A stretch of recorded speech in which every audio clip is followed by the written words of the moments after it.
NCP नेता और महाराष्ट्र के पूर्व गृह मंत्री अनिल देशमुख को कोर्ट से झटका लगा है और वो ये कि ईडी ने उनको गिरफ्तार किया था 100 करोड़ वसूली मामले में, लेकिन वो गिरफ्तारी के बाद से अस्पताल में थे और उन्होंने अपने को बताया था कि कंधे में दर्द है।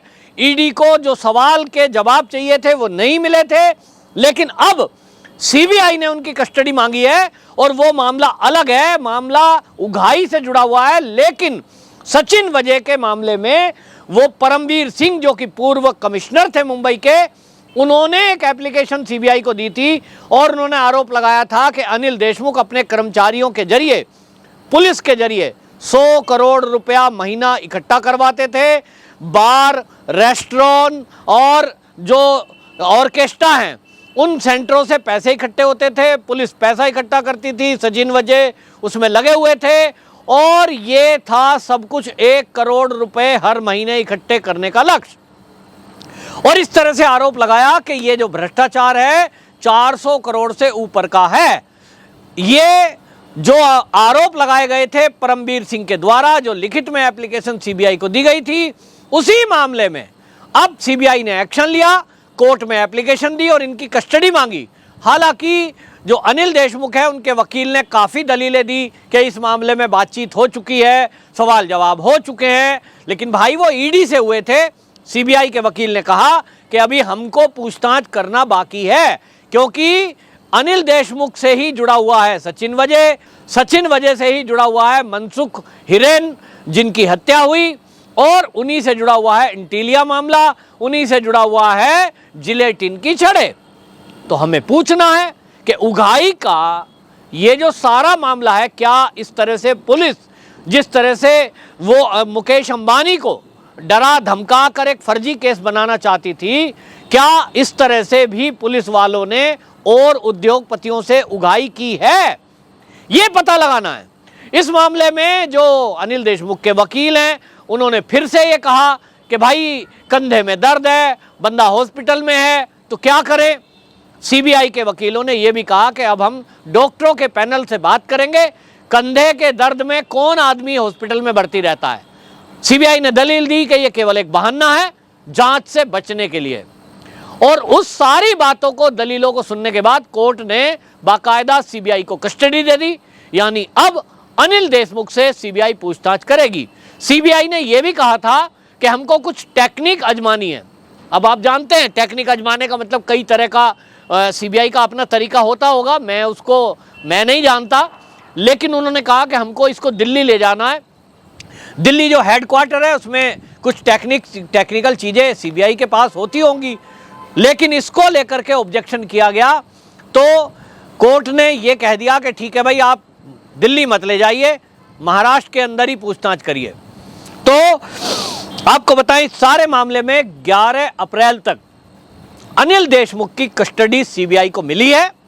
11 अप्रैल तक पूछताछ होगी, उन सवालों के जवाब तलाशने का काम सीबीआई करेगी जो मनसुख हिरेन, जो उद्योगपति थे, उनके मर्डर से जुड़ी हुई है। मुकेश अंबानी के घर के बाहर, एंटीलिया मामले के बाहर, जो एंटीलिया जो उनका घर है उसके बाहर जो जिलेटिन की छड़ें रखी गई थी, उससे जुड़े हुए प्रश्न उत्तर हैं कि भाई ये जो जिलेटिन की छड़ें हैं, इस तरह का जो धमकाने वाला काम और एक स्क्रिप्ट लिखी गई, उसके तहत एक कहानी गढ़ी गई और उसको सिद्ध करने की कोशिश की गई कि मुकेश अंबानी को कोई लोग मारना चाहते हैं, फिर पुलिस आएगी, फिर पुलिस कहेगी जी हम आपको बचा लेंगे तो हमें कुछ पैसे दो।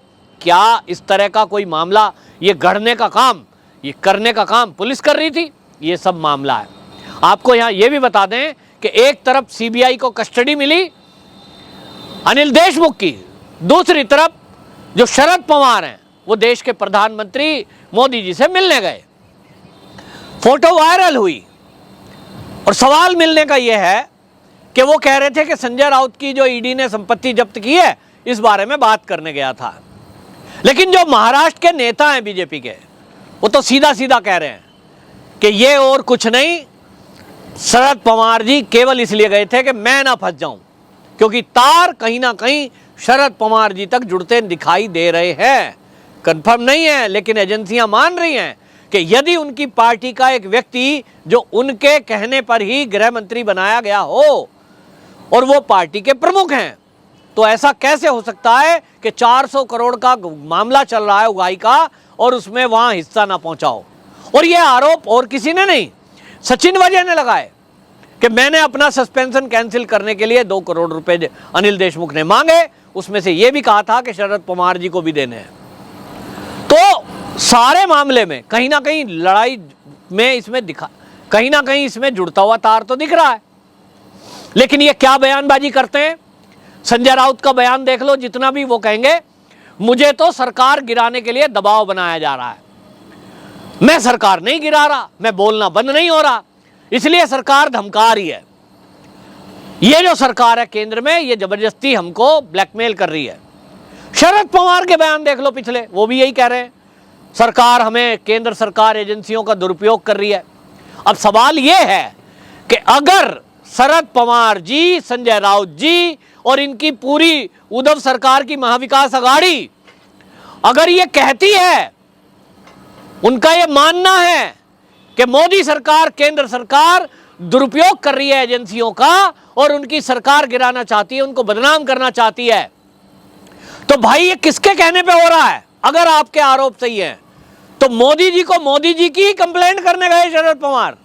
है ना मजाक की बात कि मोदी जी देश के प्रधानमंत्री हैं, वो मोदी जी की शिकायत पब्लिक में, मीडिया में कर रहे थे कि केंद्र सरकार एजेंसियों का दुरुपयोग कर रही है, महाराष्ट्र की महाविकास अघाड़ी सरकार को बदनाम करने का काम हो रहा है। संजय राउत जी कहते हैं मुझसे सरकार गिराने का दबाव बनाया जा रहा है, और शरद पवार जी कहते हैं कि मैं संजय राउत की बात करने मोदी जी से गया हूं। तो भैया किसकी शिकायत करने गए? मोदी जी की शिकायत मोदी जी से। इससे बड़ा मजाक कोई होगा?